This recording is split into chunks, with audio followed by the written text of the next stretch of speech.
Kadang-kadang kita berapi-apinya hanya di awal-awal, kadang-kadang kita setia-setianya hanya di awal-awal begitu ya.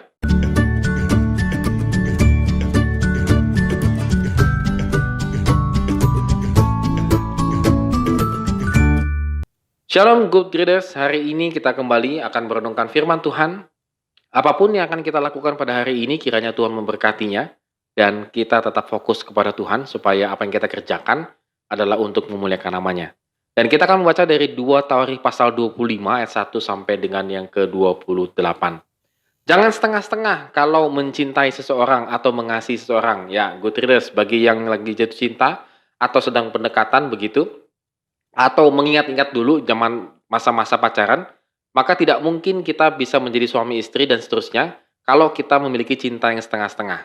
Atau kita melakukan pekerjaan juga setengah-setengah begitu ya. Kita masuk kerja dengan ogah-ogahan, malas-malasan, atau kita masuk kerja hari ini masuk kerja, besok enggak, atau kita punya usaha juga setengah-setengah. Hari ini tutup, besok buka, hari ini tutup, besok buka dan seterusnya.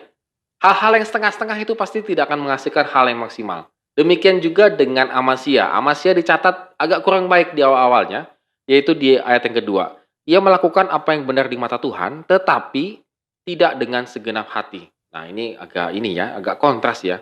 Setia sih setia, tetapi tidak total. Nah, kita melihat di sini bahwa seperti halnya orang Yehuda zaman itu, kita merasakan sebuah kebangkitan harapan dan kesukaan ketika menyaksikan tindakan Amasya di bagian awal pemerintahannya. Tampak oleh kita keinginannya untuk menaati Taurat Tuhan. Tapi ini setengah-setengah ya.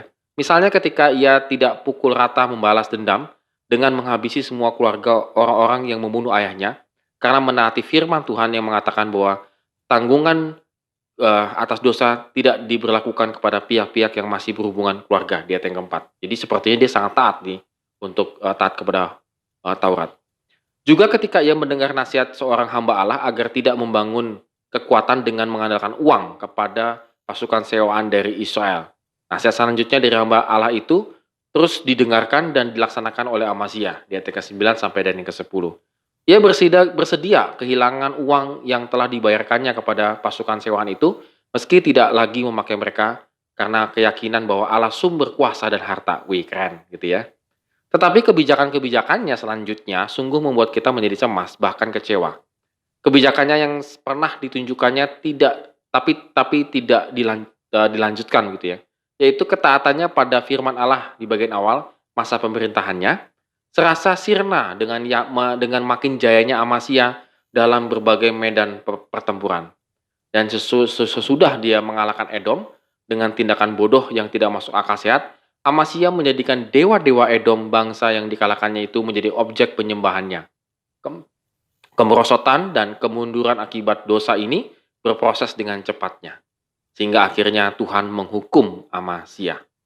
Dan Amasya akhirnya mati di tangan Joas, Raja Israel, yang juga merampas kekayaan Yehuda dan Bait Allah. Nah, kalau kita bisa melihat di sini bagaimana kehidupan Amasya yang terlihat bagus, tetapi setelah itu akhirnya endingnya sangat mengenaskan begitu. Good readers, saya rasa juga sama dengan kehidupan kita. Kadang-kadang kita berapi-apinya hanya di awal-awal, kadang-kadang kita setia-setianya hanya di awal-awal begitu ya. Kita berkomitmen, setia, kita berbuat baik, itu hanya di awal-awal. Gimik-gimik aja begitu. Tetapi akhirnya di endingnya kita berbuat jahat, dosa, tidak setia, dan seterusnya. Bahkan kita melempem, bahkan kita melupakan gereja, pelayanan, dan seterusnya. Oleh karena itu, good readers, pada hari ini kita melihat bahwa ketika kita tidak total setia kepada Tuhan, maka itu akan berdampak dalam kehidupan kita.